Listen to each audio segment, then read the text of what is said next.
Samsung Galaxy A2 core എന്നുള്ള phone release ചെയ്തിരിക്കുകയാണ്. Android go സോഫ്റ്റ്വെയറുമായിട്ട് വരുന്ന ഈ ഒരു ഫോണ് ഒരു എൻട്രി ലെവൽ സ്മാർട്ട് ഫോൺ ആണ്. അപ്പോൾ ഇന്ന് നമ്മൾ നോക്കാൻ പോകുന്നത് സാംസങ് ഗാലക്സി A2 കോർ എന്നുള്ള ഫോണിനെ പറ്റിയിട്ടാണ്. അതിനു മുമ്പ് ഇതുപോലുള്ള മൊബൈൽ സംബന്ധമായിട്ടുള്ള വീഡിയോസ് നിങ്ങൾക്ക് കാണാൻ താല്പര്യമുണ്ട് എന്നുണ്ടെങ്കിൽ ഈ ചാനൽ ഒന്ന് സബ്സ്ക്രൈബ് ചെയ്യാവുന്നതാണ്. കൂടെ അടുത്ത് വരുന്ന ബെല്ലൈക്കണും കൂടി ഒന്ന് എനേബിൾ ചെയ്താൽ ഞാൻ വീഡിയോസ് അപ്ലോഡ് ചെയ്യുമ്പോൾ നിങ്ങൾക്ക് നോട്ടിഫിക്കേഷൻ അപ്പോൾ തന്നെ ലഭിക്കുന്നതായിരിക്കും. ആദ്യം പറയേണ്ട കാര്യം, ഈ ഫോണിന്റെ വില വരുന്നത് 5290 രൂപയാണ്. സാംസങ് ഗാലക്സി A2 കോറിന്റെ ഡിസ്പ്ലേ വരുന്നത് 5 ഇഞ്ച് IPS LCD ഡിസ്പ്ലേ ആണ്. 540x960 എന്നുള്ള റെസൊല്യൂഷനിലാണ് ഈ ഒരു ഫോൺ വരുന്നത്. പിന്നെ 16:9 എന്നുള്ള ആസ്പെക്ട് റേഷ്യോ ആണ് ഈ ഫോണിൽ നമുക്ക് ലഭിക്കുന്നത്. അതായത് പണ്ടത്തെ ഫോണിൽ നമ്മൾ കണ്ടിരുന്ന പോലെ വലിയ ബെസൽസ് മുകളിലും താഴെയും വരുന്നുണ്ട്. പിന്നെ ബാക്ക് കവർ വരുന്നത് ഒരു പ്ലാസ്റ്റിക് ബോഡിയുമായിട്ടാണ്. ഇതൊരു എൻട്രി ലെവൽ സ്മാർട്ട് ഫോൺ ആയതുകൊണ്ട് തന്നെ ഇതിനെ പറ്റിയിട്ട് നമുക്ക് അധികം കംപ്ലീറ്റ് ഒന്നും പറയാൻ പറ്റില്ല. എന്നാൽ ഇതിനേക്കാൾ കുറഞ്ഞൊരു പ്രൈസ് റേഞ്ചിൽ നമുക്ക് റെഡ്മിയുടെ ഗോ എന്നുള്ള പറഞ്ഞൊരു ഫോൺ വരുന്നുണ്ട്. അതും ഇതുപോലെ ആൻഡ്രോയിഡ് ഗോ സോഫ്റ്റ്വെയറുമായിട്ട് വരുന്ന ഒരു ഫോണാണ്. ആ ഒരു ഫോണിൽ നമുക്ക് HD റെസൊല്യൂഷൻ ലഭിക്കുന്നുണ്ട്. അപ്പോൾ ഇതിനേക്കാൾ ഒരു ബെറ്റർ ആയിട്ടുള്ള ഡിസ്പ്ലേ ആ ഫോണിൽ നമുക്ക് ലഭിക്കുന്നുണ്ട്.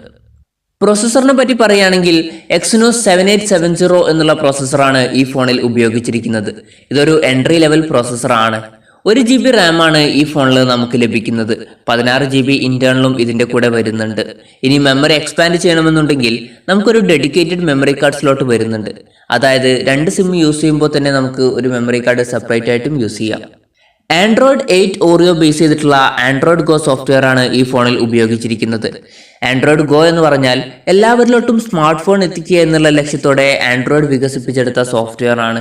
ഇതിൽ മിക്ക ആപ്ലിക്കേഷന്റെയും ലൈറ്റ് വെർഷനാണ് ഉപയോഗിക്കുന്നത്.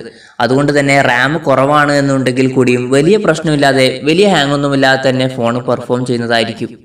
ഈ ഫോണിന്റെ പിൻ ക്യാമറ വരുന്നത് 5 മെഗാ പിക്സലിന്റെ f1.9 അപ്പർച്ചറിൽ വരുന്ന ഒരു സിംഗിൾ സെൻസറും, ഫ്രണ്ട് ക്യാമറ വരുന്നത് 5 മെഗാ പിക്സലിന്റെ f2.2 അപ്പർച്ചറിൽ വരുന്ന ഒരു സിംഗിൾ സെൻസറുമാണ്. പിന്നെ ഈ ഫോണിൽ 3.5mm ഓഡിയോ ജാക്ക് നമുക്ക് ലഭിക്കുന്നുണ്ട്. 2600 mAh ബാറ്ററിയുമായിട്ടാണ് ഈ ഫോൺ വരുന്നത്. അത്യാവശ്യം തരക്കേടില്ലാത്ത നല്ലൊരു ബാറ്ററി ബാക്കപ്പ് ഈ ഒരു ഫോണിൽ നമുക്ക് ലഭിക്കുന്നതായിരിക്കും. ഈ ഫോണിന്റെ വില വരുന്നത് 5290 രൂപയാണ്. ഈ ഫോണിനെ പറ്റിയിട്ട് ഓവറോൾ പറയുകയാണെങ്കിൽ അത്ര നല്ല ഫോണ് എന്നൊന്നും പറയാൻ പറ്റില്ല. കാരണം ഇതിനേക്കാൾ കുറഞ്ഞൊരു പ്രൈസ് റേഞ്ചിൽ നമുക്ക് റെഡ്മി ഗോ എന്നുള്ള ഫോൺ വരുന്നുണ്ട്. ആ ഒരു ഫോണിന്റെ വില വരുന്നത് 4500 രൂപയാണ്. ആ ഫോണിൽ നമുക്ക് ഇതിനേക്കാൾ നല്ലൊരു ഡിസ്പ്ലേ ലഭിക്കുന്നുണ്ട്, ഇതിനേക്കാൾ നല്ലൊരു പ്രോസസ്സർ ലഭിക്കുന്നുണ്ട്, ഇതിനേക്കാൾ കുറച്ചും കൂടി ബെറ്റർ ആയിട്ടുള്ളൊരു ബാറ്ററിയും ആ ഫോണിൽ നമുക്ക് ലഭിക്കുന്നുണ്ട്. പിന്നെ ഇതിനേക്കാൾ വിലയും കുറവാണ്. ഇനി അതല്ല എന്നുണ്ടെങ്കിൽ നിങ്ങൾക്ക് നോക്കിയ 1 എന്നുള്ള ഫോൺ സെലക്ട് ചെയ്യാവുന്നതാണ്. ആ ഒരു ഫോണിന്റെ വില വരുന്നത് 3780 രൂപയാണ്. ഈ ഫോണിനേക്കാളും ഏകദേശം ഒരു 1500 രൂപ വില കുറവ്. അതുമാത്രമല്ല, ഈ ഒരു ഫോണിൽ വരുന്ന ഏകദേശം സെയിം സ്പെസിഫിക്കേഷൻ തന്നെയാണ് നോക്കിയ 1ലും വരുന്നത്. അതുകൊണ്ട് ഈ ഫോൺ സെലക്ട് ചെയ്യാതെ നോക്കിയ 1 അല്ലെങ്കിൽ റെഡ്മി ഗോ സെലക്ട് ചെയ്യുന്നതായിരിക്കും നല്ലത്.